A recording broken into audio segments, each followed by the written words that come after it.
What's going on? This is the Saturday Down South podcast. I am Connor O'Gara. Will, you know what they say about the weather? You know what they say about the SEC standings? If you don't like it, just wait a minute and they'll change. Get it? Yeah, I jokingly, I had texted Marler. I was like, I find myself oddly missing Nick Saban here because I'm watching the Fox game with Ohio State and Penn State. And usually I would think, wow, this is slop. These teams could never win the SEC. And I said, dang, A&M is leading the SEC as I type this right now. I'm not really sure that these teams could win the SEC. So that's the season we have. This has been, I was just talking to you off air. It's like, this was a big weekend and it would have been regarded as one of the bigger weekends of last season. And in comparison to the hard drugs that the early part of the season was, I was like, wow, this was pretty paced out. I felt like I had a pretty relaxing Saturday. Yeah, and it's crazy to think about what we still have ahead. And I know I brought this up a lot, so apologies if I sound like a broken record, but we are through week 10. There are still 9 teams in the SEC that have either 1 or 2 conference losses after A&M, the last remaining SEC unbeaten in conference play, finally fell. They lose to South Carolina in a game that obviously we're going to break down in a second here. But think about that. 9 teams, more than half the conference, has 1 or 2 conference losses. Diego Pavia was talking about going into the Auburn game, how he still thinks Vandy has playoff chances, for crying out loud. I wouldn't disagree with him. Like this is setting up for pandemonium down the stretch, and I am so here for it. We're going to dig into all the action that we had in the SEC. We're not as much going to talk about Oklahoma, what they did to Maine, and what Ryan Bamford's UMass squad. What they almost did to Mississippi State. What they did to Mississippi State for a couple of drives. I was like, hold on. I hope this isn't another Toledo situation. Sorry. I'm not deep in UMass Twitter, but there's a UMass. But you're deeper than you should be. I think I'm deeper than I should be. I'm deeper than I should be. There are UMass accounts that are like tweeting at me and stuff like leading up to this. And I'm like, oh yeah, that's right. Mississippi State's this week. Because I was wondering what piqued their interest. But it was a very interesting weekend in the SEC, and we will break down the ramifications of that heading into the first college football playoff rankings, which will come out on Tuesday nights. The only significant thing happening on Tuesday, as far as I'm concerned, the only thing that's going to make people mad probably is happening on that's it on Tuesday night. Everybody go vote, by the way. Connor was a good citizen this morning, guys. Early vote in. Whoever you vote for, please, exercise your right of democracy. It's the best thing we got in America. We don't get political on this show or anything, but let me just say, if I seem a little bit frazzled, if you're, first of all, watching us on YouTube, thank you very much. I'm drinking my cold brew. We hit the early voting at 8 a.m. this morning after a full Saturday, everything like that. And outside in the Florida sun with a 17-month-old baby, it was an interesting experience. I am just now getting back. It was a line that lasted 2 hours to be able to do it, and we definitely had that thought of, what if we just do this on Tuesday? And then we're like, no, we're gonna take advantage of this. We're gonna do this right now. And glad that we did it. Glad that it's in the rearview mirror. So if you see me taking a sip of cold brew, it's because I had the life sucked out of me standing in line for the last 2 hours. And more importantly, it's not a beer. Pulled that up. I was like, we're getting frisky this morning. No, he's just trying to get energized, trying to get locked in as a program guy. Yeah, no, that's how you know on a Sunday morning. If I'm sipping cold brew, we're not quite running on fumes, but let's just say we're dealing with atypical circumstances, because usually we got that knocked out much earlier. All right, let's start with the biggest game in the SEC, which surprisingly wasn't the game in Jacksonville. Let's start with A&M in South Carolina. Will, it was one of those nights at Williams-Brice. Just to quote Tim McGraw, one of those nights, man. Maybe not quite 2022 Tennessee levels of do no wrong, because I think you look at the circumstances and you say, well, A&M answered that first punch extremely well to be able to get a lead back at any point when it looked like South Carolina was going to be off to the races. But man, what a statement it was by South Carolina in the second half to be able to outscore them 24-0. Pretty crazy to think that here we stand now with yet another big time South Carolina win. Also at the same time, though, hadn't beaten a ranked team since the Clemson win 2 years ago. Yeah. I was like, dang, wow, we really missed out on all those opportunities last year for South Carolina. It was a frustrating 5-7 season, and now they are already at that 5-win mark. But it was that type of game when early on you sense it. You absolutely sense it. Oh, I don't care that this was the team that was picked to finish 13th in the SEC, and this is the team that's atop the conference standings. This has the potential to be a special, special night.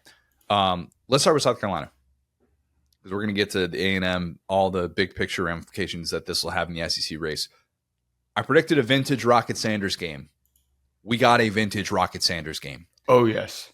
Buddy, he was 2022 levels of dominant. 236 scrimmage yards. He was incredible. It was awesome to see that guy who has endured a lot over the course of the last year. Just got to be so frustrating. Feels like one injury after another. He's dealt with injuries this season as well. He's kind of coming off of an ankle thing.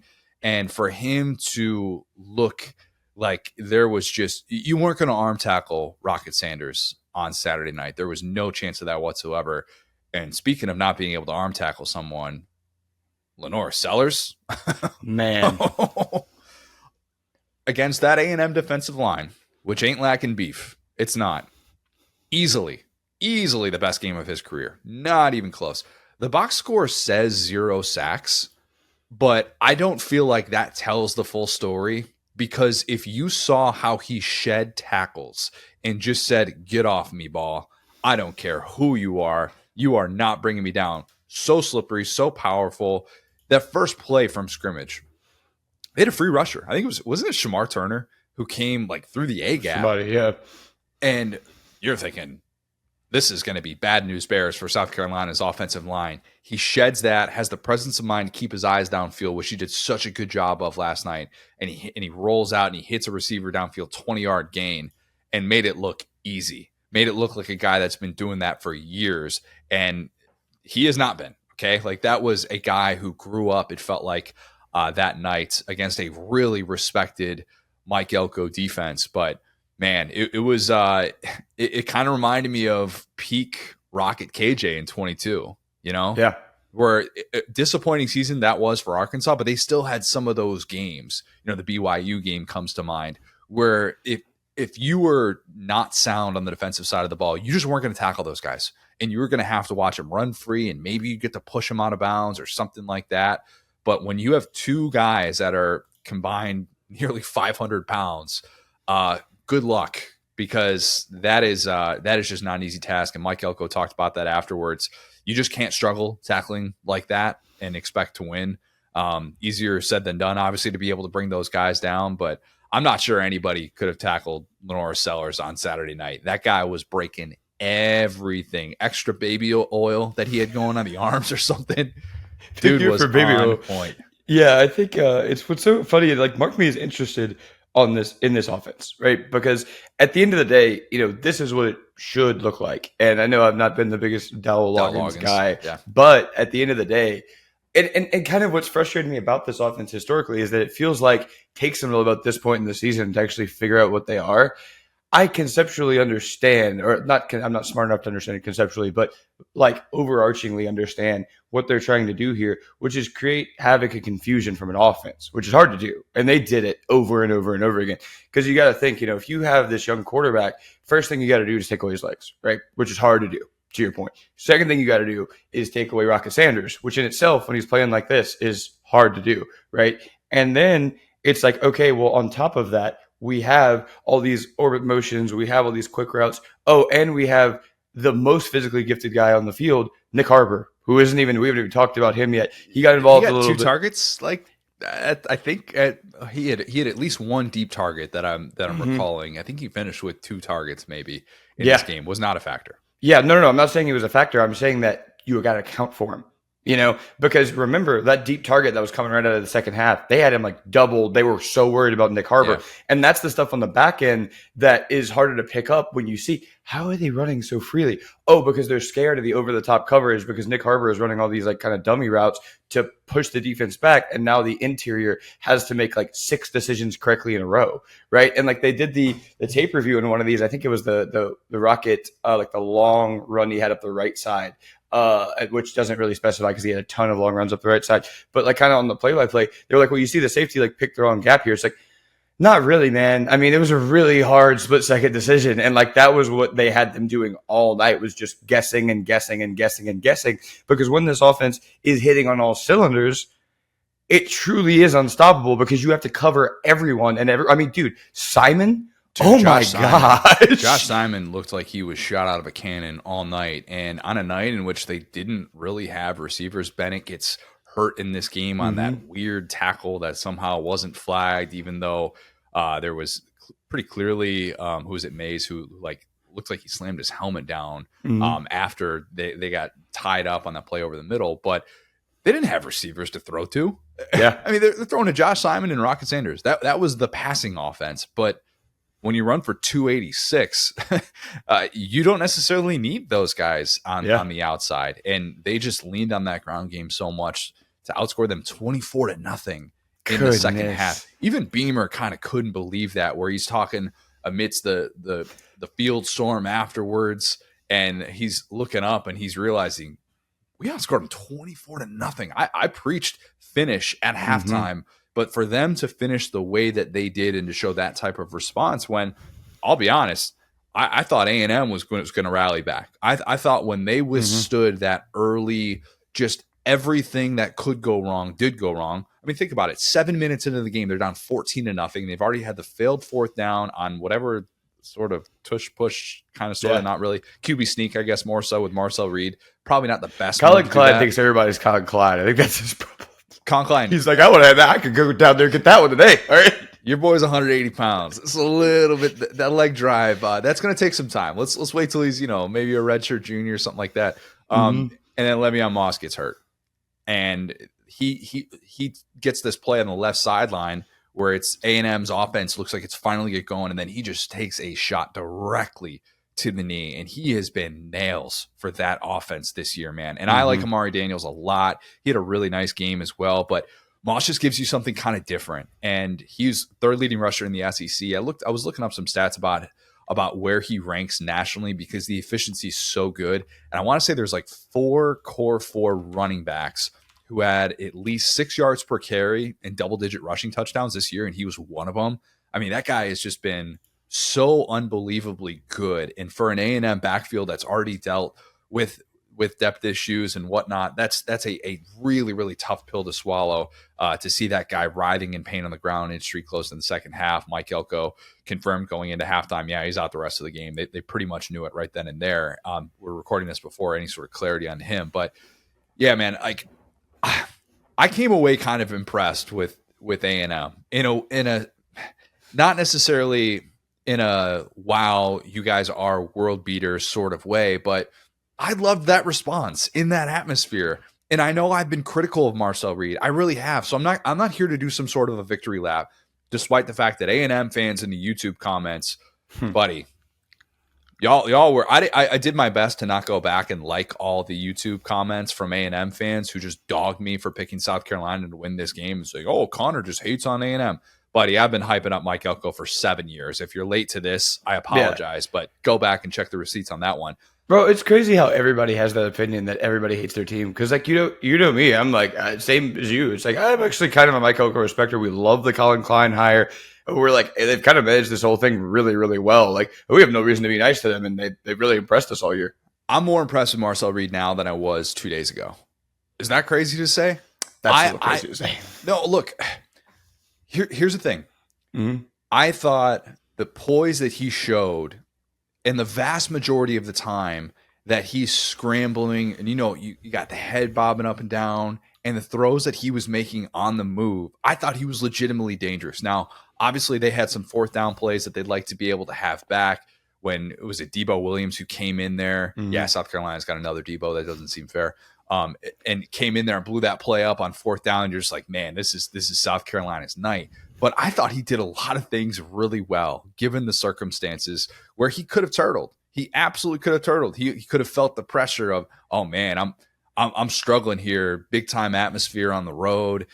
We know, Connor Wigman obviously has started before. Maybe I'm going to tense up a little bit. I didn't think he tensed up, and I was looking for that. So I at no point of this game, Will, did I say Mike Elko needs to put in Connor Wigman. So I didn't say that. I agree with that. I mean, but they scored 0 points after halftime and they only led by 3 points. Like I that's, know. and a lot of that's defense. I get that, but like this kind of goes into my point about this enigmatic quarterback situation, which is that seeing Reed with a week to prep is very different than seeing Reed as a backup. Yep. This was a game of adjustments, and I think that South Carolina adjusted really, really well to Reed. And I don't think he was effective in the second half. And I think that ultimately, as LSU fan, I could tell you from last week, that's what matters, right? And so I think at the end of the day, we saw the exact yin and yang of this quarterback situation, which is, last week you start with Wigman. He struggles mightily. They make the adjustment. They put in Reed. LSU has no answer for him. They blow LSU out in the second half. We correctly laud A&M for that. Then this week, I think we got to do the inverse and say, well, of course you guys were going to start Reed. That was the smart move. In the first half, he played well. And then Beamer and the South Carolina staff, particularly, the defense. Well, I mean, both, honestly, the offense and the defense made great adjustments. Clayton White, heck of a job that he's done this year. I think. And we actually have not said his name. I started to say his name on the last podcast. I'm glad that we are, because he's moving up there in those defensive coordinator rankings. People wanted him gone last year too, and he has earned himself a different type of reception, I think, from South Carolina fans with the job that he's done, especially with how good they've been up front. Yeah, and I mean, I get it sometimes with the Beamer roller coaster thing, but at the end of the day, the fact that having a 5-7 year last year was seen as disappointing, when we've seen South Carolina post Spurrier kind of hang out about there, just goes to show the expectations that Beamer set in that 2022 season. And, it is kind of a roller coaster. I get it. The bad moments look bad, but the good moments, I mean, if you're a South Carolina fan, this is exactly what you could hope for in the modern SEC, right? Where you're able to get the transfers, you're able to get the big recruits, you're able to go toe to toe with a team like A&M that has, more money than God. And I mean, I think personally, I mean, here's the deal. We can either call A&M a top 10 team and hold them accountable as a top 10 team, or we could be like, hey guys, good try. Right. Yeah. In this game, I agree. As a top 10 team, they were not up to the task. Mm-hmm. The biggest problem being the tackling that we talked about. You have to wrap up better. You have to be able to bring those guys down. You have to be able to gang tackle and do these things that are going to allow you to get off the field. And you can't give a place like that life, especially when you did a good job taking that life. But I'm speaking more so on the fact that I actually came away from this thinking Marcel Reed can operate this offense. And if a couple of plays had gone differently, I think a lot more people would have been like, oh my God, he just built off of what he did last week. Now, it wasn't good enough to be able to win in that atmosphere. There are a whole lot of teams in college football that I think would have lost at Williams-Brice on Saturday night. Okay, so I'm not going to dog Marcel Reed for that. I'm going to give him more credit. And I came away from this thinking Connor Wigman would have been swallowed whole by that defense. I think he would have been, despite the fact that they didn't get a sack until there was 5 minutes left in this game. And South Carolina didn't allow any sacks, obviously, which was a huge point of pride, in part because of Lenora Sellers having baby oil all over his hands. Probably, no, I'm kidding. Just hitting the weight room really hard.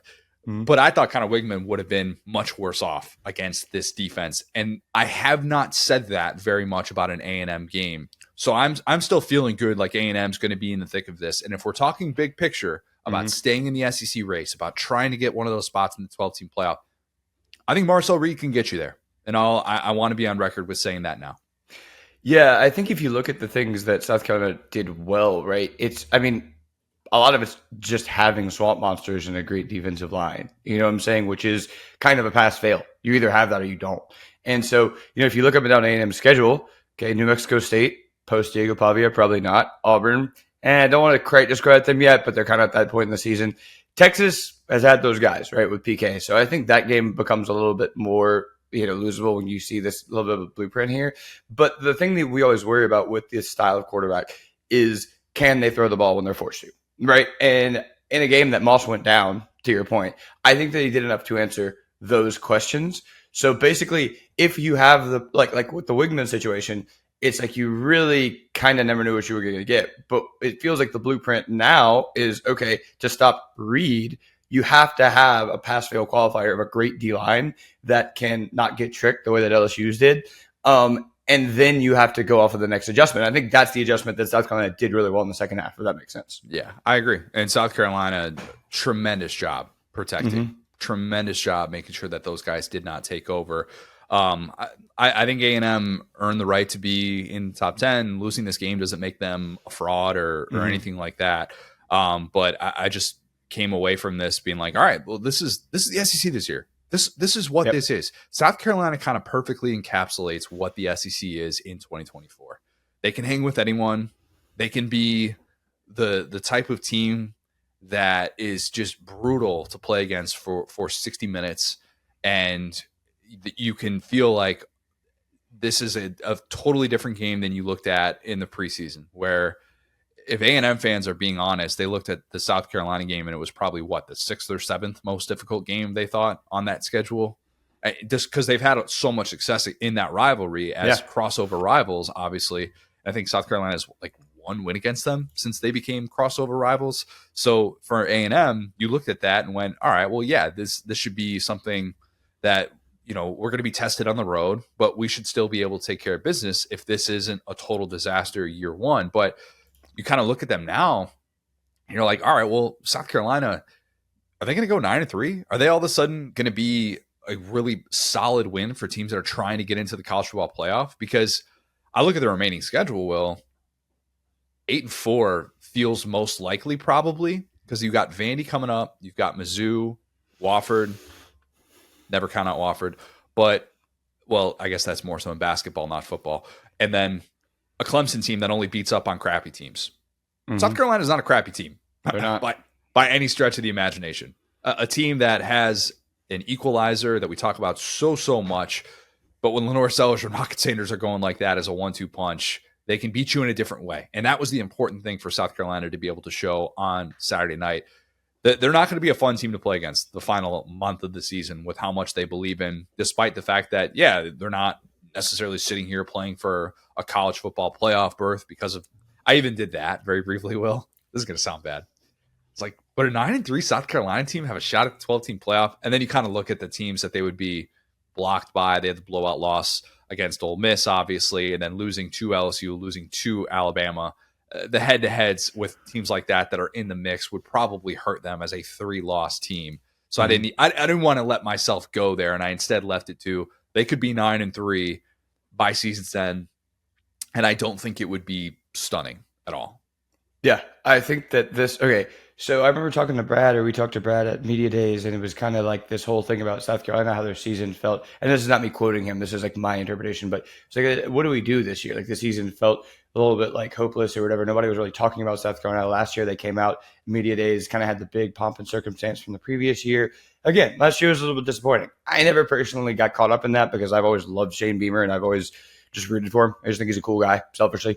He's just a fun guy to watch. And, if you're going to have a coach that, if you're at a program like South Carolina that is like right there in terms of, you have the talent, but you're not consistently chasing championships every year, you want the ability to win the big game. And we've talked about Lane Kiffin is yet to win games that Beamer has 3 of so far. You know what I'm saying? So that being said, I think what this means is Shane Beamer is comfortably safe. He's for sure coming back next year. With the new boss after Ray Tanner took a new role at the beginning of the season. Important the timing of that and the fact that Beamer has definitely surpassed expectations. Yeah, I think at this point, based on this team, you don't want to lose to, Vandy, Mizzou, whatever, but I don't really super think that matters unless they like completely puke on their shoes and lose out. I think he's definitely saved his job. And for me, I'm sitting here, and we talked about how much I harped on it after the Bama game, but this team truly could have and should have beaten both Alabama and LSU. It's crazy how Lenore Sellers' injury against LSU is why they didn't win that game. Pretty clearly. They didn't trust Robbie Ashford. I was mad at Dowell Loggins. They had the 2-point conversion attempt against Alabama. I was mad at Dowell Loggins. Now we see what happens when this offense all works together and the grand scheme is, realized. And that's the crazy thing about South Carolina. You're sitting here, you got the Ole Miss loss, fine. Same thing happened in Arkansas Saturday. Sometimes Ole Miss is just a good team. Can't really predict when it's going to be, right? But you look at these other 2 losses, it's like, you guys really should have won at least one of those other 2 games. And it's crazy to think how South Carolina would be viewed differently if they went 2-1 instead of 1-2 in those games, that objectively they kind of outplayed the other team both times. I know Alabama was up early in that game, but it felt like South Carolina was never out of it. And especially towards the end when they had like the big turnover at the end and they were marching down the field through the weird pick. So honestly, the health of Lenore Sellers has prevented them from being talked about as a playoff team this year. Yeah, And it'll be interesting to see where they come in those first playoff rankings. I do think they will be in the top 25, given the timing of what they just did to a respected Texas A&M team. Who, by the way, one more thing on the Aggies here. No longer does it look like A&M can lose to Texas and make the playoff. Yep. I thought that was on the table. If they had bookended losses for the regular season, and if they had gone, let's say, 10 consecutive wins with a 10-game winning streak going into Texas and still lost that game, I thought we'd be talking about them as an at-large team. And are they going to get a first-round bye playing at Kyle Field? I think that's off the table. I could be wrong. Crazy things can happen. But 9-3 with the Notre Dame loss would be a tough sell, given where Notre Dame is at, how they have responded after the Northern Illinois loss. But the good news for A&M is, unlike 2022 Tennessee and what happened when they went into South Carolina and lost Hendon Hooker in the process, A&M is not dead after what happened to them. And that's the beauty of the 12-team playoff. There is that grace, and that loss would have been that much more deflating for A&M given what happened a week prior. So A&M having playoff life going into the second weekend of November is still a massive, massive win. And as long as they don't puke on their shoes, they are still set up to have that meaningful potential all or nothing type game against Texas. Yeah, and that's all you can hope for both of these teams, honestly. Pretty good year for them regardless. Exactly. All right, let's talk about the cocktail party, Will. This is going to sound like it was a party. It was a drunken... It was a blackout of a party. I tweeted this. I'm like, cocktail party, mix in a water next time. This game was off the rails. This is going to sound like a biased take, but I promise it's not, and I'll explain it. I hate how this game played it out. I just hate how it played out because I wanted to see DJ Lagway play 60 minutes against Georgia. Yep. Okay? I would have said that if he had struggled early on. I would have said that if he looked overwhelmed and if he was a sitting duck back there, a la Quinn Ewers in the first part of that Texas game, the majority of the Texas game.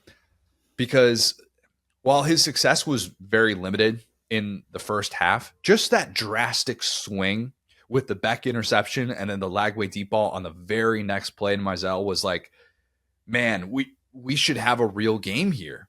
We should. This is going to be fun. But when he went down with the hamstring injury and it's a non-contact soft tissue injury, I just thought instantly, no matter how this plays out, I'm bummed for Lagway. And honestly, I felt bad for Florida, for a Florida team that played with a heck of a lot more fight in that game than it did in the month of September. They played with more fight in that game than they did against Mississippi State. And I know that's a game that they won, but I tell you what, man, it was surprising to see how this played out from a variety of levels. But like, think about this, Will. Florida was without its top two quarterbacks, their third stringer. I don't know if you heard, Yale transfer. Was Herbstreit getting paid by Yale to say that on the broadcast? But because he got his fill in with that one. Yeah. We had so top two quarterbacks are out. You have your top receiver out because Trey Wilson wasn't playing in this one. You have your top running back out. You have your top two corners out as well. And they played a 4-quarter game with Georgia. Yep. And they did that because they were doing a good job taking advantage of Carson Beck's mistakes. And I felt that with a healthy DJ Lagway, Florida would have won that game. You know what doesn't matter, though? That. Yeah. It doesn't. I can feel that way and also feel like in the grand scheme of things, that doesn't save jobs. Yeah. Sorry. That's the tough pill to swallow. Like at one point, I thought Aiden Warner, the Yale transfer, not sure if you heard, also shout out Winter Park. And shout out Yale again, just in case I haven't said that he transferred from Yale enough. But at one point, it's like, I think he's outplaying Carson Beck. But that was always going to be too much for him. It was too tall of a task with how depleted Florida was on the offensive side of the ball. And I mean, it was asking a lot of him even before the interception to CJ Allen. Heck of a play by CJ Allen on that to be able to preserve the Georgia lead. And obviously then they score soon thereafter to make it a 2-score game late. Can we talk about Carson Beck, Will? Yeah, let me piggyback on what you just said there. I think it's fine to root against injuries. I don't think that's a homer or a biased take. I think we want. I mean, I would love it if nobody ever got hurt ever. I think the injuries, just like Madden, you know, just start it off, yeah, like CFP or whatever. Like I'm with you. Like I wish Graham Mertz was healthy. Not even that he was playing, but just that he was cool, that he was having a good day today. You know, like and so it's these crutches hobbling. To try and be like, what's up with DJ Lagway? Oh, let's watch Graham Mertz hobble all across the sideline, be able to get there. Turf Monster's probably going to get him with how crappy that playing surface was. My God. Yeah, 100%. So I'm there with you, and it's so okay. I'm serious here, right? Like, it's really kind of sad and frustrating because I think the hay's kind of already in the barn for Billy at this point. I think he doesn't have a lot of runway for mistakes at this point.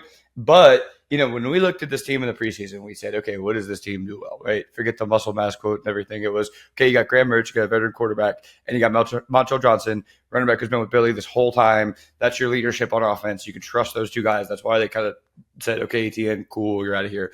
All right, both of those guys have not played in a minute. Okay, well, now we're excited about DJ Lagway. Well, he now, non-contact injury is the scariest 3 words in sports, so he's hurt. And it's frustrating because we have legitimately seen improvement from the Florida Gators, specifically on the defensive side of the ball, which was the most far gone part of it. Like if you had told me Florida's going to figure out their defense, I would have pointed and laughed like Nelson from The Simpsons. I would have said, hey, their offense is probably going to be okay. It was kind of okay last year. They had really inopportune turnovers. That was the Mertz problem. But it's like their defense is so trash, it just doesn't even matter. This is a defense that, going into the game, and this is a good segue to your next point. What I said in the preview is like they haven't been great at turning teams over. That's what you got to do against Carson Beck. They did that. They sure did. They should have had 5 picks against Carson Beck. They had 1 hit the dude in the hands. So they played an awesome game. Now, part of that is Carson Beck for sure self-destructing. I don't know what he's got going on, but their defense has played lights out. It's been probably a top 5 unit in the SEC, and that's going to end up probably not mattering because they're starting some walk-on dude from Yale, and that's you just can't win in the SEC like that. He's from Yale? Chalet, they call it. Shout out Eric Matthews. That's Boy Meets World. Does anybody get that reference? I hope they do. Yeah, look, the Lagway Napier situation in some ways gets more complicated, in some ways less, right? It's brutal that it's played out this way with him getting hurt. And what we think, Billy Napier said at halftime, a significant hamstring injury. Okay, so I'm not trying to, we're doing this before we know officially what exactly the injury is going to be. But the guys that get carted off the field and then get their entire teammates surrounding the cart usually aren't back and ready to go next week. Right? Yep. Just that's the way sports work. Say what you will about the Mizzou Brady Cook hospital situation, but he did not play. He was actually hurt. So when you have that stuff going on, you are usually actually hurt. Yeah. Lagway confirmed hurt. Very much so. You talk about too little, too late. Napier's best hope at keeping his job was showing down the stretch that the combination of he and Lagway, because obviously he held on to those play calling duties specifically for this reason. Mm-hmm. Your best hope was showing that this combination can do things against the best teams in college football. Simple as that. They might catch one of these teams down the stretch. They could. I wouldn't rule that out. But we didn't see enough of DJ Lagway to show you absolutely 100% you have to invest another year in Billy Napier. Because I know while he's under contract, you might say, well, you could just do nothing. It's still investing. It's still paying. You almost have to extend him. We know how this works with recruiting and everything. That's why Billy's recruiting is not. Billy's a good recruiter. His recruiting has struggled the last 2 cycles because people know he hasn't been extended and that they're not really invested. You got to keep extending your guy even if you don't believe in him. There is the possibility that they do the Jim Harbaugh restructured contract. Mm-hmm. We're going to make this. We're going to reduce. We're going to make it totally different base pay, and we're going to try and give ourselves the out with the buyout, and we're going to give you a prove it type year. That is not off the table. Okay, mm-hmm. I'll say but this was that. This could have been that. Yeah, mm-hmm. I think it could have been. But even though it was great that your team fought and showed a lot of the things that you've been preaching about for a long time, it's still not great that your team has 4 wins heading into the second week of November, and you're only expected to win one of your last 4 games. My guess continues to be that Billy Napier will be fired. You can say that's not fair. I would say he probably should have shown more in his first 32 games instead of going 15, 17, if I'm being honest. It's like when you have that project in school that you had a month to be able to work on, and then you lose power the night before, and then you go to your teacher and you're like, oh, I was without power last night. I couldn't do my project. That's a bummer, but it doesn't overshadow that for the 4 weeks leading up to that, you probably should have been a little bit more ahead. I don't know if Florida's administration will see it that way definitively. Okay. I think there was a true wait and see element with the Lagway piece of this that we believe is now off the table. And that's the tough part. And you can say life's not fair. Injuries are part of football. And I would be stunned if Florida figured out a way to keep Lagway while firing Napier because of how synonymous those two have been throughout the recruiting process. And that's the thing that if you're dealing with reality, you're dealing with that. And you know that getting into this. And I know that Florida fans, you can be sold on Lagway. I'm sold on DJ Lagway. I think DJ Lagway is going to be freaking awesome. All right. He's going to be so fun to watch as long as he doesn't go to just some terrible situation and end up with like Marcus Satterfield or something like that for his offensive coordinator. Shout out Dylan Raiola. That was mean. I take that back. Can I take that back? I didn't like that I said that. He didn't know Marcus Satterfield chose that. So I know. He didn't know that Marcus Satterfield was that bad at his job, but he really is. I do think that better times are ahead for DJ Lagway. I don't know that they will be in a Florida uniform, but this situation, it's a bummer. It's a bummer, and it would have been fun to see this play out and to actually have a full body of work instead of whatever this has been this year. Yeah, I think what we looked for and why I was lower on Billy than kind of the consensus was I think you need to see a proof of concept of what winning looks like. And I think we didn't see that through 2 years. I think we saw the Utah game and we saw a lot of slop in between. For these last couple of weeks, I saw for the first time a version of what Florida can look like as a successful program. A month, Will. Yeah. And it was not against bad teams. It was not in easy environments. It was not gimme games. This is a game that Florida lost because they had their third-string quarterback in. They played well enough to win this game. For me, I am so serious here. I personally, if I was Florida, would bring Billy back for another year because I need to see more of this because defense is the hardest part of the ball to figure out. And they figured it out. And their defense looked awesome against Georgia. The offense, you got to trust Billy to run the offense. And he's meddled with it. He needs to hire a play caller. I would force him to do that and get that Kirby Moore style figured out. But now that Lagway is not playing, we're not going to believe in Nate Warner. There's no reason to. It's just not what it's going to look like. So you're sending at the end of another season with Billy. So exactly to your point, he should have done more in the first 2 years. That's completely true. That's why I think he will ultimately get fired. But this month is not nothing. And it bums me out that this is actually what Billy has been preaching, and it kind of came true, and it's ultimately not going to matter. And that's all I got to say on Florida. I'm really, really impressed by the job they did against Georgia. But I think the big story of this game does end up being Georgia a little bit. You hit it with Carson Beck there. Let's talk about him. It's so obvious that he's just a different player this year than he was last year. Yep. I don't think it takes away from what he did last year. I loved the 2023 version of Carson Beck. I could set my watch to him hitting guys 20, 25 yards downfield between the hashes.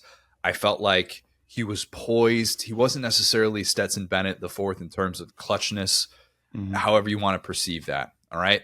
There might not be anybody in college football that was as clutch as Stetson Bennett in the playoff era. So that's a very high bar to be able to meet. But for the second consecutive game, he threw 3 picks and Georgia won a game away from home. Yeah. They had this on SEC Final. And I was curious about this. I was going to try and see if I could look this up in some sort of way. And then I was like, no, this is going to take too long. It's probably not worth my time. Then SEC Final had this stat. He is the 4th FBS quarterback in the last 20 years to throw 3 interceptions in consecutive games and win both games. That's it. Like, here's the thing. I like to have context with these plays, these stats. You can look at a box score. You can tell yourself one thing and actually feel another, kind of like how I feel about Marcel Reed after watching what he did against South Carolina. I am baffled at the decisions that he continues to make at this stage of his career.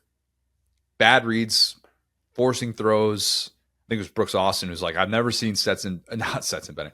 I've never seen, I've never seen Carson Beck miss this many guys in zone coverage. And that is troubling. And I'm not trying to discount the fact that he finished 12 for 14 with 2 touchdown passes after he threw his third interception And the big play to Arian Smith on 3rd and 7 was huge. That's the play of the game when it's 20-20. If you don't convert that, Florida's going to be getting the ball back with somewhat favorable field position late in the game. You just don't know how that's going to play out down the stretch, even with a Yale transfer at quarterback. Did I mention he went to Yale? But the tough thing for this version of Carson Beck, this 2024 version, we came into this year thinking that he could be the driving force behind Georgia winning a national championship for the 3rd time in 4 years. And very clearly now, he looks like the Achilles heel of a potential championship run. And if and when Georgia's eulogy is going to be written, it will be, man, Carson Beck. Too bad. Too bad he regressed this year, because you can get away with some of these decisions and live to tell the tale, which Georgia deserves immense credit for doing. Okay. You had to just find a way to win this one. Style points be damned. And you found a way. And that's the good thing. But you're playing with fire with these decisions.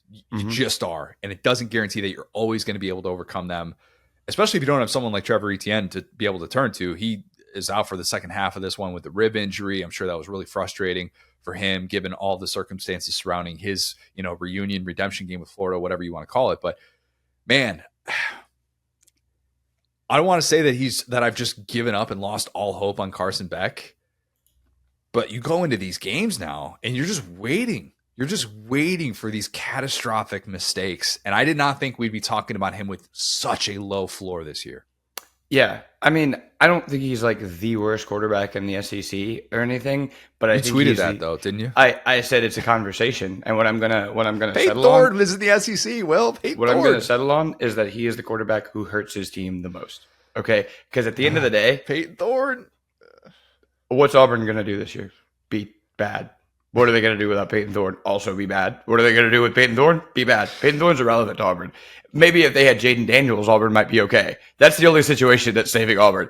I get what you're saying, like the highest of yeah. Like if Georgia had a competent quarterback, they're a national championship team. They don't. And the thing is, you talk to anyone who's ever coached or anything, like you would rather have a guy who is just a game manager, Greg healthy McElroy Graham type. Mertz. A healthy Graham Mertz would be pretty darn good for this Georgia team. Oh man, and Jake that's Fromm. Jake Fromm would cook on this Georgia team. Like that's the exact thing. Is like you talk to football coaches, and they'll tell you ad nauseum, I'd rather have Greg McElroy than a guy like Carson Beck right now, who's just going to go out there and turn the ball over. Like a turnover is the worst thing you can do as a quarterback, And the way he's creating the turnovers, it's not just bleep it, somebody down there somewhere. It's like, dude, you're underthrowing guys. You're overthrowing guys. You're seeing ghosts out there. So like that's where I'm going here is that like, yeah, of course, like Oklahoma's quarterback situation is worse than Georgia's. But how do you think Carson Beck would do in Jackson Arnold's shoes right now? Do you think it would be way better? Because this guy is surrounded by a machine in college football. This guy is surrounded by Georgia football, 2-time back-to-back national champions, great recruiter in Kirby Smart. I'm not ready to say, and like I started the year with the Bama game saying like, oh, it's the scheme. It's the offense for sure. But I realized in this game that, Bobo was just scheming around basically a spy at the quarterback position. Like when the tide turned for Georgia's offense, it was all the end arounds, jet sweeps, double reverses, just totally taking Carson Beck out of the game. And yeah, you can beat Florida with a Yale transfer, but you can't go, and I guess you can beat Texas too. Never mind. You can beat Texas on the road. And like that's why I try to not get caught up in the results of some of these games, because his worst game of the year was Texas. And they blew Texas out, and they should have beat Texas by 50. In the end result, it looks like a close game, the way that this game looks like they controlled it, in the box score. That's a lot of college football is done through box score watching with the Heisman and everything. I understand that. But at the end of the day, it's like you can't win with this guy playing like this. And I'll get out of this in this point. If you just read down his last 6 games of picks, 3, 3, 2, 0, 3. That's insane. Like he had as many picks in the last 2 games as he did all of last season. Yeah, dude. Yeah. And like that's the upside of Carson Beck. And so at the end of the day, no, I'm not like saying, oh, this is an indictment of like, Bobo or whatever, but this offense is pretty bad. Like I don't know what this offense does well. We've talked about it. They don't have great receivers.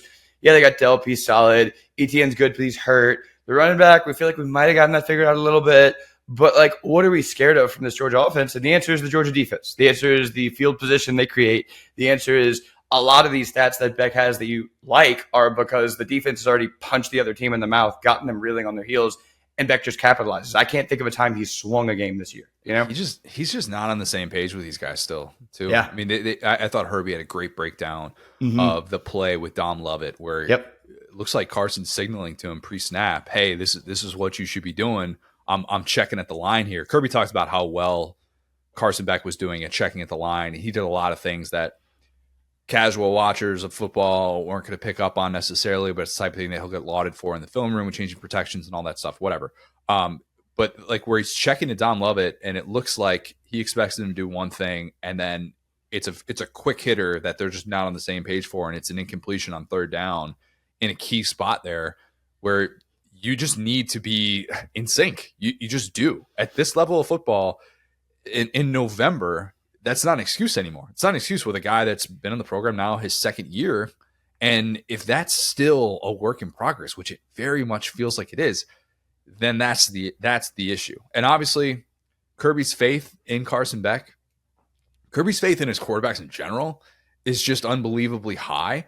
I thought after the third pick, I said, like, I think you should bench him. I think you should sit him down for a series. Let him calm down, because he is not seeing it. And you don't have to necessarily have a quarterback, decision in the future or whatever, but sit him down, or else you could lose this game. You could lose this game, and all of a sudden the entire trajectory of your season changes. Now, I would have been wrong in this scenario, and Kirby trusted his guy, and his guy went out there and made some big-time throws down the stretch. But how many of those games are you going to have moving forward? I don't know. And I think Georgia fans have now come to the realization that this is who this program is in the passing game, and it's going to be a weekly battle to see if they can overcome it. And that's just not something we've typically said of this team this late into the season. Yeah, and I mean, we'll say, to whom much is given, much is tested, right? Like Georgia, if you're kind of the reigning king of the SEC, because Nick Saban's not walking through that door, right? Even though you didn't win the SEC championship last year, you've been that team in the previous couple of years. And again, if you're going to be, this highly ranked, like number 1, number 2, number 3, like team throughout the year, we're not going to compare you to Florida with a third string quarterback. We're going to compare you to you and other great teams. And so at the end of the day, yeah, Georgia won this game, and that's great. And it's better to learn lessons and wins than losses. But I think that if we're, this is what we've always done with Alabama. When Alabama struggles but wins, we don't go, oh my gosh, we're so lucky that Alabama won, we should be so happy. It's like, no, like this is what being Alabama feels like if you're a Georgia fan. You now have won a game, and people are going to go back and say, but did you answer the questions? Because it's not about Florida. It's about, Oregon. It's about, Ohio State, whoever it would be out of the Big Ten. And so, yeah, and I think with Beck, it's fascinating. I don't know if I've ever seen this. This seems kind of like reductionist, but he strikes me as a little bit of like a shooting sleeve guy. Like, I don't know if you ever played like pickup hoops, but like the guy that shows up with all the gear and the shooting sleeve. Is it because he's got the full arm tat sleeve? That's part of it, but it's it's like it's the famous girlfriend, it's the quotes he gives, it's like the Lambos and the jet deal. It's like, bro, like it's like you're concerned with playing quarterback on television. It's like you're in a movie where you're playing a quarterback in a movie, not like I got to go out there and win. And to your point about the checks and everything, it's the histrionics. It's like, oh man, are you serious? Like that's like, bro, you've thrown what should be 5 picks in this game. Like Dom Lovett running the wrong route is not why this offense is a disaster. Oh, you're the captain. Go act like it. Go like don't be sitting there going, like dude, you've been with Mike Bobo. You've been on this team for all these years. Like you shouldn't be yelling at a receiver. He should just be running the right route. And that's the point I keep coming back to here, which is that Georgia's a wagon. They have great players. They have great coaches. Every program in America would trade places with Georgia. So, like, let's treat them that way and act like it and go, okay, well, where do we go from here? Because I want to see Georgia be successful, and I don't want to do moral victories inside games that they should have won by 30 and 50 points against Florida and Texas. The good news for Georgia, there are 4 remaining FBS teams who are unbeaten still. Yep. Go figure that 3 of them are actually Saban disciples, interestingly enough. Certain one in a place called Bloomington, Indiana that you might have heard of. Oh, yeah. Signetti. But that's maybe this year, is that even this late into the season, you feel okay. You feel like, all right, maybe there's not those world beaters. We have our weaknesses. You address them moving forward, and you're finding out your weaknesses now instead of maybe in, December, something like that. All right. Can we talk about Diego Pavia? I would love to. Really quick, I do want to say one more positive thing about Georgia. Their defense does appear to have actually turned a corner despite the horrors in the first half of this game. Defense is looking scary. Run defense still a little bit something to be desired. But the pass defense was the scary part. And it looks like that is, again, third string quarterback, but those linebackers have come into their own. Malachi Starks has had a few interesting moments this year for a guy as decorated as he is. I don't know what he was doing peeking in the backfield on that long touchdown that Florida had, but trying to be nice. Yeah, you're trying to be nice. I'm trying to now I'm the one that's nitpicking here. Look, Georgia's still going to be part of the national championship picture. Don't expect that to change. All right, Diego Pavia. He was never losing that game, Will. Never, dude. He's I don't care what he could do against Hugh Freeze. Line those two up. Let him do anything. Free throw contest. Cornhole. Tiddlywinks. Do people still play Tiddlywinks anymore? I don't know what that is. Game of life. What is Tiddlywinks, Connor? Look it up. Is that a northern thing? I don't know what that is. I'm sorry. Look it up. Okay. Anything. Give me Diego Pavia against Hugh Freeze. Mm-hmm. And I realize Auburn fans are pounding the table listening to this. He didn't complete a pass in the second and third quarter of this game. He did not complete one pass. It was like 36 minutes between completions for Diego Pavia. Not the best stat for his Heisman campaign. That's not going to make the cut. But you knew that when the game was on the line, he was going to find a way to beat Hugh Freeze again. Connor, I'm sorry. I'm gonna burst out laughing. When I Googled Tiddlywinks, it says Tiddlywinks is a Victorian children's game where players use a squidger to flick small discs into a pot. What is It's real. I didn't make it up. A squidger. Sorry. This is the craziest thing. I thought this was bad. Okay, I'm gonna laugh and I'm gonna move on. I just didn't want to bust out laughing in the middle of you talking and you think I was laughing at you. Diego Pavia minus 500 odds to win that head-to-head against Hugh Freeze. Victorian child's game. Anyway. Didn't think you were getting a Tiddlywinks reference on this Sunday morning recap pod. But all right, so I think even Auburn fans knew that there was a really strong possibility that Vandy was going to put together a drive late to be able to make this difficult, or at least put Peyton Thorne in a position where he had to try and come back, which is never, ever, ever, ever the game plan. At least it shouldn't be. Vandy gets this 14-play, 78-yard drive on a day in which they had, 227 yards of offense, and 78 of them came on this drive. That was extended twice because of Auburn penalties, including the leverage penalty that was called. Leverage penalty on the Vandy field goal. Auburn player appeared to leap over the Vandy player and landed on him, which I think that's why it was called, because he landed on him. And that's deemed illegal. South Carolina LSU, or is there something that's coming? That's the joke. Yeah. You can't do that. Sorry if it upsets anybody, but you just can't do it. And Auburn's coaching staff was irate, absolutely irate that this was called, because it's not always called, and it happens a lot. I'm going to need to get more in depth with the rule book to know when I see that if it's actually illegal, or if it is simply you cannot land on the dude as you're doing it, or if there's kind of like holding. It's like, don't be a jerk about it, you know. Yeah. Maybe it's just don't be egregious, okay? This guy's not asking for a piggyback ride. He's just trying to block you and prevent you from being able to block this field goal, ironically enough. But Vandy opted to take its own points off the board in a 10-7 game. So instead of making this 13-7 and leaving the door open for Auburn to take the lead with a touchdown, they're like, no, this is 10-7. If we get a touchdown here and take advantage of this penalty with a short field, we can put this game away. And that's exactly what happened. Pavia to Stowers, who, golly, Stowers took a shot on that one. That guy has been awesome for that team this year, and he has made himself a lot of money. It just goes to show you, kids, if it's not working out at quarterback, be willing to change positions, and good things will happen to you. Eli Stowers is going to be a millionaire as a result of making that move. But you know what happened after. I mean, if you didn't watch this game, and if you're just like, oh, no, I just saw that Auburn lost. What I'm about to tell you will just fit every sort of Auburn Mad Lib of this season. Auburn attempted a 52-yard field goal with Towns Magoo instead of going for it on 4th and 4 with, 2:20 left? Didn't work. Needed the field goal. I get it. Oh, you got to kick the field goal. Not when you have Towns Magoo. What have you seen out of Towns Magoo at this point? You've literally done this like 3 or 4 times. Is Towns Magoo operating in an alternate universe in which he makes kicks, and Hugh Freeze has some sort of subscription deal to be able to unlock this universe. And he sees it, and none of us do. Because every single time that dude lines up for a 50-yard kick, I'm thinking to myself, well, there's the short field that he's just giving away. Yep. 4th and 4. Not 4th and 12. 4th and 12, all right, I can kind of understand that. I wouldn't want Peyton Thorne dropping back for 4th and 12 either. 4th and 4? We're going to... Can we talk? Okay, let's talk about Jarquez Hunter. I'm sorry, I'm just so mad like watching a disappointed dad right now.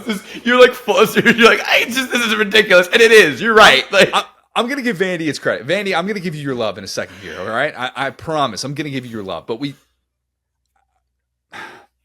Auburn in the fourth quarter, it just grinds my gears in so many different ways. Auburn ends up going 2 for 13 on 3rd down. All right, whatever. Jarquez Hunter had 2 carries in the entire second half because Hugh Freeze thought he looked gassed. This is the guy that earned SEC Offensive Player of the Week honors last week because he ran for roughly 1 billion yards at Kentucky. This is the guy who last year ran for 186 at Vandy. This is the guy who should be getting work until he can't stand on his own 2 feet, because when your quarterback is Peyton Thorne, that's what you're supposed to do.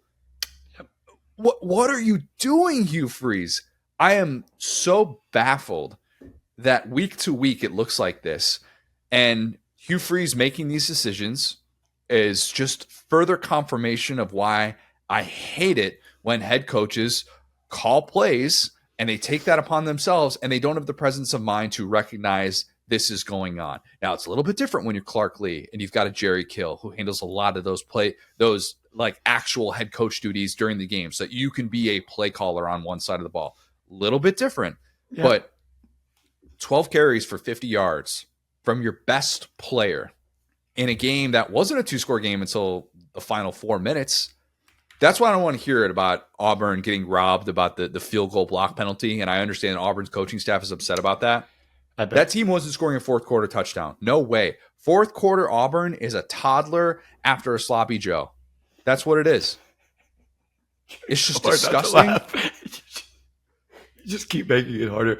You know what's funny is I Googled SEC rushing leaders just to see what you were talking about, Le'Veon Moss. Jarquez Hunter was the leader coming into this week. Because Dylan Sampson was coming off the bye week, yeah. For sure. But like the Dylan Sampson had the great week he did, and they just, Hugh Freeze, it's like he's allergic to doing things well. It's like, oh, you have one part of your offense that works. Never mind. Never mind. And so, like, yeah, I'm right there with you. Like, in the preview, I said, hey, I'm just going to be real with you guys. I've never rooted for or against the SEC team as hard as I will this week with Vandy and Auburn, because Auburn is not, they don't deserve to win this game. And they just sure as heck proved it. To your point about, oh, you're attempting this long field goal with Towns Magoo, who, I'm not kidding. I think Hugh Freeze has just put that kid in therapy. Like, I think Towns Magoo in July was having a great life. And I think now he is just, like, shattered because Hugh Freeze keeps putting him in these ridiculous situations. The fire drill that he tried where he missed that one and then missed another. Like, dude, it's Towns Magoo. Who do you think? This is not a Carlson. This is not a McPherson. It's not that he's a bad kid or a bad kicker. He's just not this Legatron you think he is. And so, like, yeah, dude, watching this game just frustrates me. And, like, I had one of my buddies try to, like, cancel me the other day for saying that I supported Hugh Freeze. And I went back and I listened to what we said about Hugh Freeze. And we were so objective. We talked about how he was, a good football coach. You got to put all the stuff behind you and just, see how it goes because the decision's been made. And, again, it's like, bro, why are you, like, you're getting all this stuff. You're getting all the headlines to do the, like, anti-Billy Napier thing where you're not going for it in fourth down. It's like, bro, everybody's already mad at you. What are you scared of? Just go do it. Like, be fun. Just be fun. Don't, like, and then the quotes that are coming out to your point about them being mad and the 9 out of 10 thing against Arkansas. It's like, guys, get a grip. Like, dude, I'm blown away that it's this bad. Yeah, it's a new low, and that's Vandy. Vandy's a good football team. Okay, so let's make sure, and they're better than Auburn. Like, this was not some stolen win. This was not something. It's just acting like it was is bothering me. Yeah, these decisions that are coming down to a coach who is just making every wrong move. It is so maddening to be able to watch. Auburn is in need of a miracle to make a bowl game. Would have to beat A&M at home and win at Tuscaloosa, which hasn't happened since the comeback. Sure. Alabama isn't Alabama, but as you've come to know for the last 17 years, still, good luck with that one. Right. Yeah. Auburn's not going to a bowl game. It's not going to happen. Okay. Let's talk about Vandy. Let's talk about better things that make me smile. Got a couple stats off the top for you, if that's okay. Fire away. This is Ryan Nanny. Auburn is the first SEC opponent Vandy held to a single-digit scoring since a 2015 road loss to Florida by the thrilling 9-7 Gators, by the score of 9-7 Gators. You remember that game? We were working together for the 9-7 Florida win over Vandy. Here's another one. Get ready because our favorite year is back. First time Vandy beat Alabama and Auburn in a season since 1955. It's the Dwight D. Eisenhower administration. Yes, sir. I like Ike. Yep. I like Ike. Yep. Yeah. Interstates, big fan. Yeah. Look, the fact that Vandy just owns the state of Alabama now. That's how this is. That's the way that it works. It's imperialism. That's how college football goes now. I'm stunned. Like I'm stunned at the poise that this team continues to show because, and I looked this up, Vandy going bowling and clinch bowl eligibility earlier than it ever has in program history. Ever. First time ever winning at Jordan-Hare. They'd beaten Auburn, but I think they'd beaten them not at Jordan-Hare. They used to did they used to play at Legion Field? They used to play in Birmingham, I think. I could be wrong about that. I don't know. Man, that stuff always gets murky what they do with Legion Field. Yeah, it does. But so we've talked so much about Pavia, but we need to put some respect on this Clark Lee defense that is so much better than it's been the first 3 years that he's been at that program. To be able to hold Auburn to 2 for 13 on third down was pivotal in this game. And to do so with a group that, like, you don't know a ton of the names on this. Like, people aren't talking that much about CJ Taylor, about Langston Patterson, or about like this group that has been much maligned. And by the time that we get to this point in the season, always with Vandy, it's, you know what? Their depth is just totally hurting them. No, they were the better overall team. They were the more disciplined team, and they were able to get all these big time stops. And it is a frustrating team to play against for 60 minutes. That's what Vandy has become. And that is not an easy thing to be able to do. And I'm thinking to myself, like, how many more of these games is Vandy going to win? Because down the stretch, they now have South Carolina at home, and then at LSU, and then home against Tennessee. How many of those do they get? Do they get one? One? Do they get? Probably not going to get two, but who's to say? Who is to say at this point? I'm worried. I'll put it to you like that. Yeah. How could you not be? Yeah. That is the biggest difference with this team, is that they have totally changed our perception of what it is to go for 60 minutes against a group like this. And look, I don't think Vandy's alive for the playoff, as Diego Pavia was talking about. I think the Georgia State loss probably hurts that a little bit too much for a 3-loss team.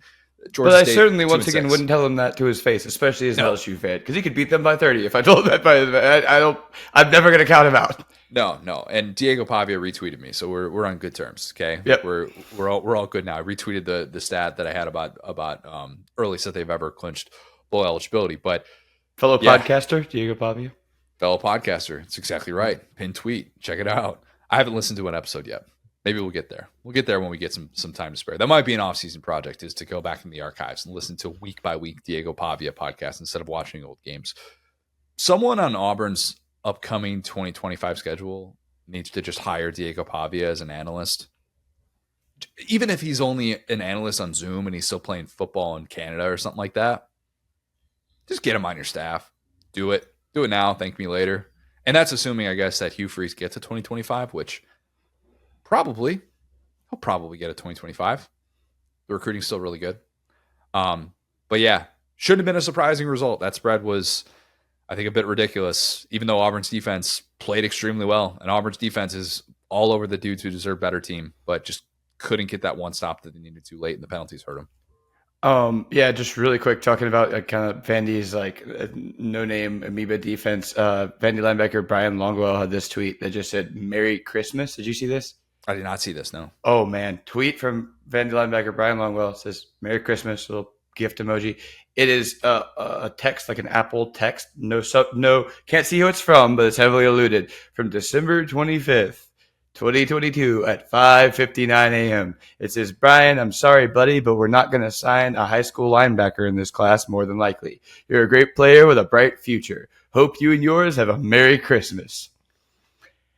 That's from Looks Hugh like Freeze. they told him he didn't have a scholarship at Auburn on Christmas. Hugh Freeze sent him that message? Or It's- Auburn staff? It's not discussed. Like, it's just out there. Like, you guys fill in this blank, which is the coldest thing I've ever seen. We have no idea if it's directly from Hughes. All we know is that it was from 5:59 on Christmas morning. Hey, buddy, scholarship revoked, basically. A lot of people keep the receipts with Hugh Freeze. That's nasty. Like, I love that for him. All right, again, being on a national stage, bringing up your stock, because it's such a big chance for so many guys at Vandy that resigned themselves to, like, happy to be here, probably one of the future. Now you got more. And Vandy players are feeling confident. Got pretty chippy afterwards. If you saw the video from the next round, let's just say Auburn and Vandy, new rivalry. I'm here for it. New SEC. The next round's made a fortune of the Vandy content this year. Good Lord, have they? But yeah, Vandy is going bowling and Auburn is going in the exact wrong direction. All right, Ole Miss, Arkansas. Whew.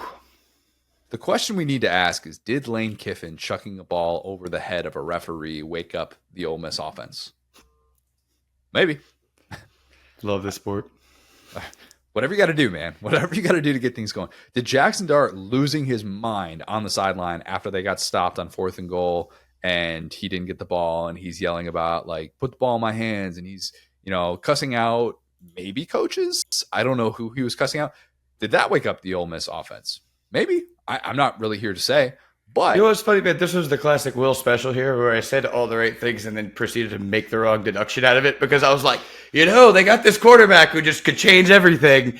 I'm going to pick against him. And it's like, buddy, did he change everything by himself?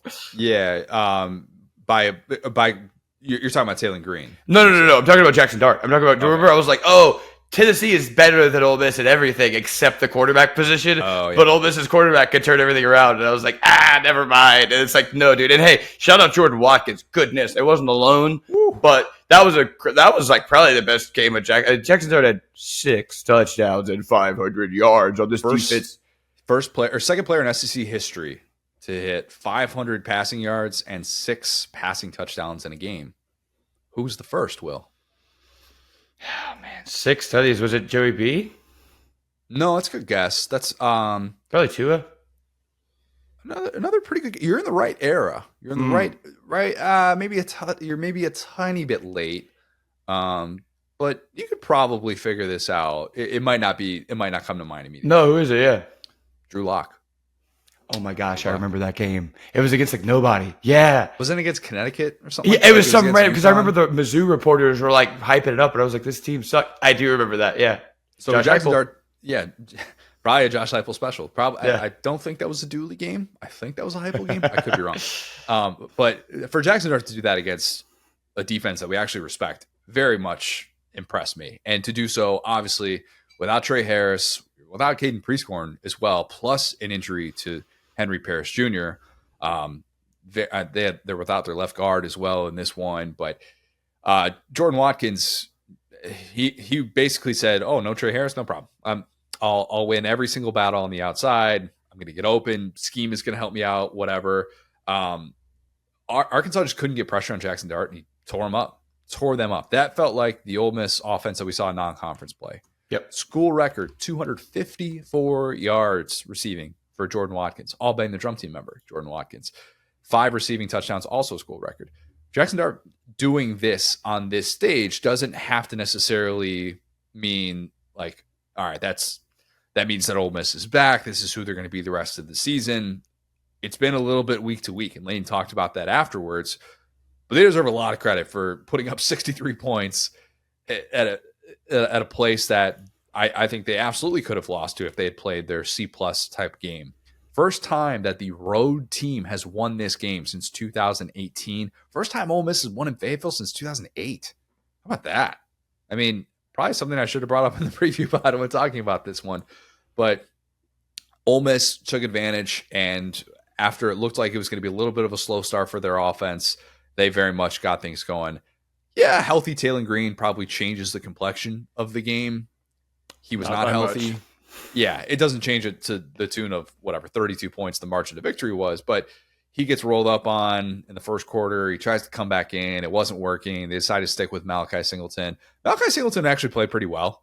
And against that defense, the number one scoring defense in America, made some plays. He's getting some pretty meaningful reps, even though I think Taylor Green's going to be back next year for Arkansas as long as that coaching staff doesn't get fired. TBD on that. But yeah, that was just not going to be nearly enough to keep up with what Ole Miss was doing and the ease that their offense had throughout this game. The question I'll just give a quick stat on that. JJ Pegues in this game rumbled for his 6th touchdown of the year. You know what that means, Connor? He's got one more touchdown than Jarquez Hunter. I tweeted that out. I tweeted out the guys that he had more touchdowns than cover man for college football 25, Donovan Edwards. He has more rushing touchdowns than I think like 7 FBS teams. And I tried to update it in real time, and it was Stanford got removed from that list. I tweeted out, the notable names that he has more rushing touchdowns than, and the notable teams in FBS that he has more rushing touchdowns than. Utah, more rushing touchdowns than Utah? How does that happen? Jaquindon Jackson, ironically enough, Utah transfer, not available in this game. Probably another reason that Arkansas and that offense really couldn't get going. Braylon Russell, the 252-pounder with legs that are reminiscent of Desmond Watson, he couldn't really get going either. And looks like he was banged up in this one. But the fact that Ole Miss did that with how depleted they actually are on offense, impressive. Mm-hmm. The question, though, is the same as what it was all offseason. Is this team ready for Georgia? I have no idea whatsoever if Trey Harris is going to be available, if Caden Prescorn is going to be available. I've given up trying to figure out with Trey Harris. Okay? I'm at this point, I'm not going to look into anything that's said midweek.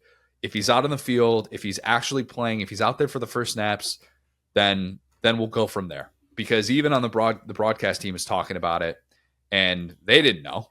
They had no idea whatsoever. It was a true game time decision according to them, and they're like, he's not out there for the first series of this game. He still hasn't come in yet. Maybe it was an emergency situation where if they had fallen behind by a touchdown or two, they would have brought him in, which felt like what Georgia was going to do with Tate Ratledge, and then Micah Morris went down early in that one, and then so Tate Ratledge had to come in immediately. Mm-hmm. But maybe there was some sort of plan like that. Nonetheless, they very much succeeded without him. But is Ole Miss ready for Georgia? Man, I would not expect much from this backfield. Henry Parrish leaves this game on crutches. I'd be stunned if we saw him. It's too bad for that guy because he's been their most consistent running back, but I still don't think Ole Miss can run the ball, and that's a problem. Remember the 3.2 yards per carry against SEC competition stat that I brought up in the preview pod? Yep. They ran for 3.1 yards per carry in a game that they scored 63 points. I don't know. You could be one-dimensional against the Kirby Smart defense. We'll see. Yeah. A big shocker here. Just put a bow on this one. You know, Travis Williams been a huge fan all year. Shocked me on this one. Jackson Dart shocked me on this one. I think we can pretty confidently say heading into a Georgia matchup that I truly have no idea what's going to happen. I'll have to think about that pretty hard and still probably be wrong. But I think that Jackson Dart's probably the best quarterback in the SEC. I'm not being a prisoner at the moment. I said that going into this one. I think it's pretty convincingly wraps it up with Nuss puking out of his shoes in College Station. Yeah, just kind of. You're right, because if you're going to dog Jackson Dart for how he played down the stretch against Kentucky and LSU, you have to also dog Nuss for how he played down the stretch at Texas A&M. It's a wide open race. I'm fair, guys. And how he played. Good point. So they each have 2 of those games in which they struggled down the stretch. You know who really hasn't struggled down the stretch in many games all year? Diego Pavia. Nope. Just throwing it out there. Oh, wow. Good point. Yeah, duh. How did I forget him? He's number 1. Dart's number 2. Vandy's not in unfortunately, the SEC championship conversation. They could be with a couple of weird things happening, but in terms of so Pavia's still number 1. You're so right about that. I don't know why I forgot him. Dart, Pavia, I'm sorry. I didn't mean to. We already talked about the stats aren't going to support that whatsoever. The stats are not, but he got that dog in him. Okay. So anyway. It's the vibes. Although Jackson Dart did say at multiple points in that game, I think they showed him just yelling at Arkansas defenders, "I'm him." You shouldn't have to tell me if you're him. I don't need to be yelled at. It's a big thing in the NBA too. Miss me with that. Yeah. I'll acknowledge if you're him. Trust me. It's your job, actually. That's literally what I do. Him decider. Yes, him decider. Dylan Sampson, him. Okay, confirmed. Trey Harris, when he's healthy, him. Jackson Dart, maybe him. You're not going to convince me by yelling at me about that. All right, so just take it easy, guy. Okay. All right. Speaking of Dylan Sampson, let's talk about him. History in Neyland, actually. Tennessee scored a first half point for the first time this fall. I said that. Yeah, that's technically true because their last point in the first half came on September 21st at Oklahoma. September 21st, as Earth, Wind, and Fire often reminds us at every single wedding we've ever been to, that is the last day of summer. So technically, Tennessee first half on the board this fall. That's good. As everybody at home was I'm sure well aware of, Tennessee was in a dogfight in this one. And Dylan Sampson, the push pile into the end zone, kind of represented the day as a whole for the Vols. That touchdown kind of put it away late. No idea how that wasn't whistled dead for forward progress. If I'm Kentucky, I'm probably really upset with that. It felt like that play was stopped, and the officials were just like, how many more guys are they going to get involved in this play? Let's see if they can get the entire team involved. And then sure enough, they did. But Sampson became Tennessee's single-season record holder for rushing touchdowns in a season. He is very much on track for that Derrick Henry mark. I am not going to be surprised at all if he ends up getting that. He obviously would have to stay healthy. Maybe that's dependent as well on Tennessee getting into the college football playoff. TBD, if he can play 13 games, it is on the table for him. He looked like he was in the doghouse early in this one because he only had 7 carries in the first half, and everybody's like, oh my God, Josh Heupel is putting him in the doghouse because he fumbled. And Tennessee goes into the half with a deficit, in part because the passing game just still couldn't hit those deep shots early, and also because Tennessee just can't kick the football. We talk about Talons Magoo. Poor guy. Gilbert just keeps getting trotted out there, and he's just every single kick. You're just like, all right, this is going to be hooked. How far left will this one go? Just not much of a chance to be able to make some of these. But then don't you know it? Dylan Sampson gets 20 carries in the second half. Crazy. I got a theory. Hugh Freeze, take a picture on your phone. Yeah. Hugh Freeze, look at what Josh Heupel did. He decided that his running back, gassed, not gassed, I don't care what he is. He's got 2 legs. He's standing up. He's getting the football in the second half. I don't think there was a world in which that Sampson fumble was going to result in him being put in the doghouse for the rest of that game. Okay? Heupel is having to manage Dylan Sampson's work a bit differently than any back he's ever had.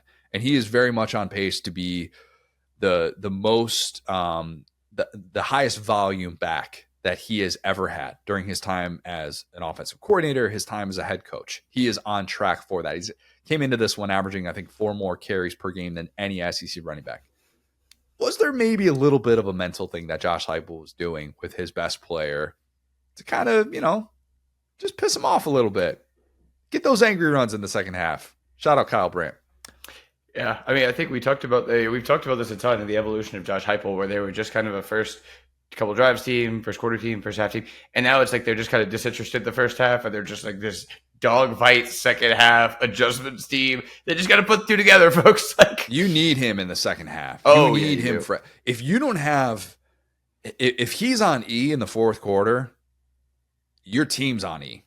All right, because if they didn't have him to be able to finish some of these drives, we'd be having very different conversations about Tennessee and where this offense is at. They would have 3 losses by now if Dylan Sampson wasn't that dude. There's no doubt about it. Good for Nico that he looked better in the second half. Once again, he avoided those picks against a Kentucky defense that kind of showed up with some bad intentions, I thought. When we questioned how they would look coming off of the Auburn loss. Weird week for Kentucky as well, with the death of Mark Stoops' mom, and a team that they talked about on the broadcast just kind of felt like it was a bit all over the place. And they were talking about, Tom brought that up, the focus level that Kentucky had with, they had the funeral early in the week, and it just didn't seem like a very confident group. And it wouldn't have surprised anyone if Kentucky had just looked like it was in a different place on Saturday night. And they were not for most of that game. and they did not get blown out by Tennessee as I certainly predicted. But ultimately, too much Dylan Sampson, too much Tennessee defense, too much of Kentucky playing offense. It was. Oh man, poor Brock Vandegrift. It should be illegal to have an unblocked James Pierce Jr. coming at you. It would be unadvisable for sure, but they seemed distant. They were kind of like, whatever about it. Like, sometimes that could happen. Just whistle to play dead. Yeah. Just treat it like a practice jersey. Like, yeah, you got me. Yeah, he got me. We're good. We don't need to see. We know how this is going to end. He's just down right there. Just treat it like an intentional grounding penalty or something like that. He's down at the spot. We get it. James Pierce Jr. is going to get his. And he left the game. Brock Vandegrift left the game, unfortunately, after that. We had to see the Gavin Wimsatt experience, which has the pick when it's a 14-10 game, I believe, and pick that should have been a pick six by Brooks, who did that earlier in the year against NC State, but that was kind of all she wrote on that. I was thinking about this, Will. If this is still the 14 playoff era, we're talking about the style points, and Tennessee needs to do a better job of getting them. I don't think Tennessee needs style points. Yeah. Do they? Like, are they that important anymore? Because if Tennessee loses to Georgia and can get to 10-2, yeah, and not a given that they do that with a trip to Vandy to close the regular season, and that's probably the first time I've said that, not tongue-in-cheek. If they do that and they can get to 10-2, I don't know that we're going to hear the selection committee really criticize those slow starts. I don't. You know, 10. The goal has always been for these power conference teams, these core four teams, get to 10 wins, let the rest take care of itself, especially if you're an SEC team. And if you're as dominant as Tennessee is on the defensive side of the ball, you at least have a strength that everybody can see. It doesn't feel like you're just winning these games with unbelievable late game management a la 2022 TCU or something like that. You know what I mean? So yeah. It doesn't matter. I just don't know. So you're basically saying, like, as long as they don't get, like, absolutely blown out by Georgia, they're more or less have made the playoff. I kind of think so. Yeah. Maybe I'll be wrong on that. Okay. But nobody's going to sit here and criticize Tennessee for only beating Kentucky by 10 is what I'm saying. Oh, why didn't they win that one by 21? Why didn't they put their foot on the gas? Is Tennessee not a world beater? Tennessee kind of is what it is. Mm-hmm. And at this point, they've kind of earned the respect with the things that they do well. And we all know the things that they don't do well. But there are a lot of flawed teams even within the top 10. So I don't think this hurts them in a way that it would have in the previous format, I guess is what I'm saying. I fully agree with that. And a quick thing on that. You know what's so funny? People talk about being conditioned like Pavlov's dogs or whatever. We have done this job for so long. And just whenever we see Vanderbilt, I just delete it. It's like, that game doesn't exist. That's a W. I'm looking at their schedule here. And what's funny is like, okay, well, let's say you flip. Like, let's say they should have beaten, like in a regular year, they would have beaten Arkansas, would have lost to Bama, right? Well, cool. Flip those. Doesn't matter. You'd probably rather beat Bama, obviously, and lose to Arkansas, so they're in a better spot anyway. So yeah, to your point, okay, if you lose to Georgia. If they lose to Georgia, that means Diego Pavia at home, like in Nashville, will be gatekeeping them from a playoff. And buddy, that sounds like hell to me. Doesn't sound fun. You really want to try to beat Georgia because I would rather just, if you're Tennessee, at least keep it competitive, lose on 2-point conversions or something to get Georgia, to where you don't have Diego Pavia sitting there like the Joker in a chair, like, want to play a game? Yeah, right.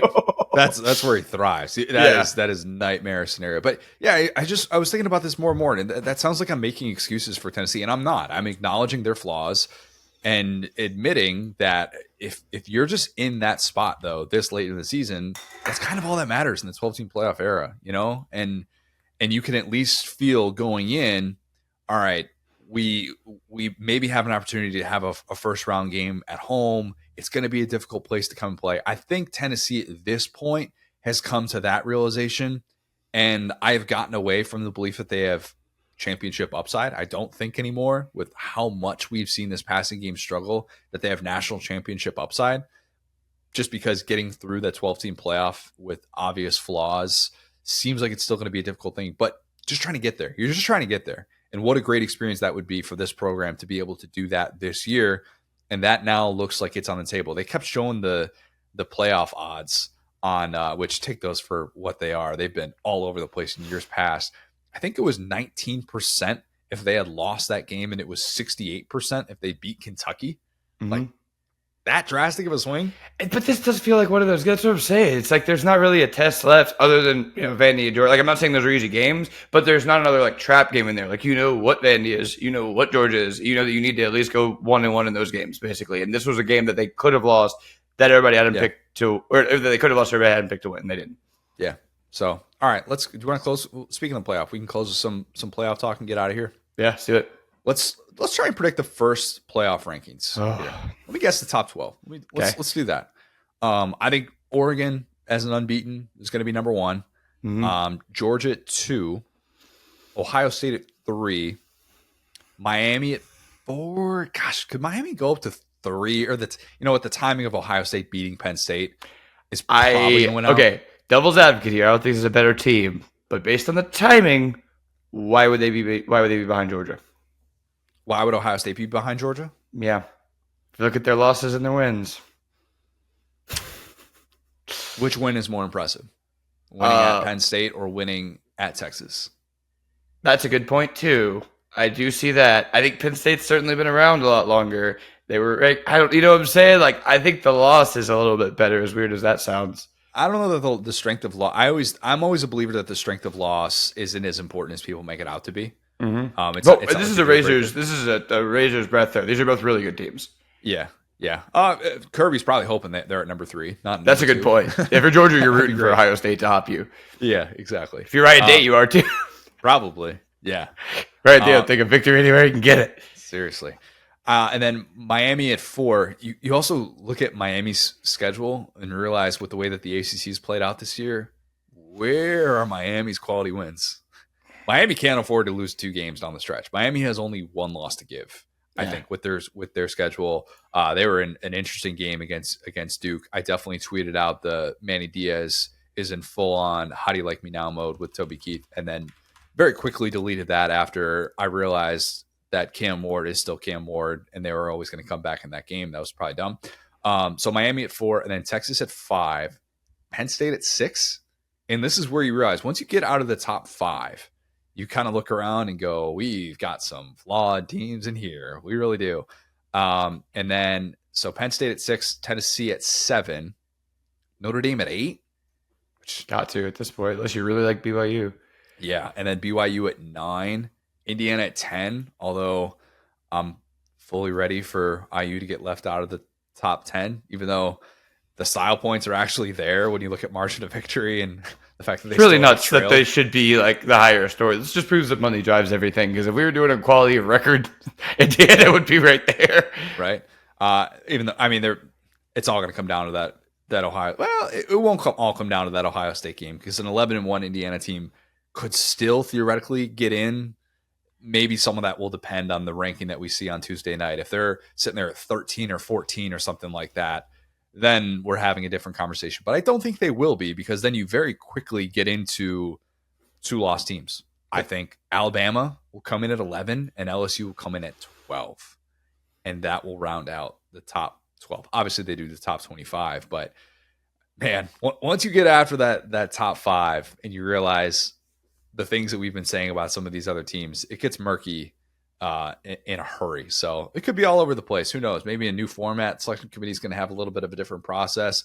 I'm still going to try and do some of the metrics weekly that I was doing before with teams that I feel like can actually still make the playoff, with margin of victory against power conference teams, with wins against teams that are currently in the top 10. I think that stuff is important. Wins against teams that have a winning record, I think, is also important as we try and decipher that. I just don't know how many teams I'm going to actually do those metrics for, because 25 is a lot. It's a lot easier when there's 8 or 9 to do that for instead of 25. So I might not be cranking those out on a weekly basis for SDS like I used to. I'm going to have to figure out what that looks like. Yeah, there's a ton of unknowns. I just wanted to shout this out. I don't know if I've ever seen this, especially this late in the season, but last week's this AP poll that we just had, there were 2 teams tied at 11. We've seen that before. Clemson at Iowa State. So that worked itself out, didn't it? It did. Equally basura. Again, Clemson does not beat good teams. Yep. Cade Klubnik, really nice progress that he's shown. Garrett Riley, nice progress that they've shown. Mm-hmm. One team with a winning record, I think, that they've beaten this year, and it was NC State. Yeah. Shout out Tyler Shuck, by the way. You see that little? That was multi-viewing material for me on Saturday night. Little flip he had into the end zone. The guy's 7th-year college player, 6th-year college player. I think he was class of 2018 or 2019? I can't remember. Joe Moorhead product. Wow. I usually know all of them. But Tyler Shuck balled, absolutely balled in that game for Louisville. But yeah, first playoff rankings. Give us something to argue about on Tuesday. You know, we're going to need something to argue about on Tuesday. So that'll be there for us. All right. Looking forward to it. Yeah. Yeah. Anything else? You looked like you had something that you wanted to discuss there. No, that was it. Just that's it. I'm going to obviously LSU Bama this next weekend, so you guys will deal with my bad takes on Wednesday, and I won't be held accountable for it on Sunday because I'll be hungover. So good luck. Is that freeing to know that? So nice. I'll bring up all of Will's cold takes on the recap. But if I'm right, I'll be texting you hammered at like 1 a.m. Central. Like, and don't forget to put on the pod. Nussmeier 6 touchdowns. Yeah, exactly. All right.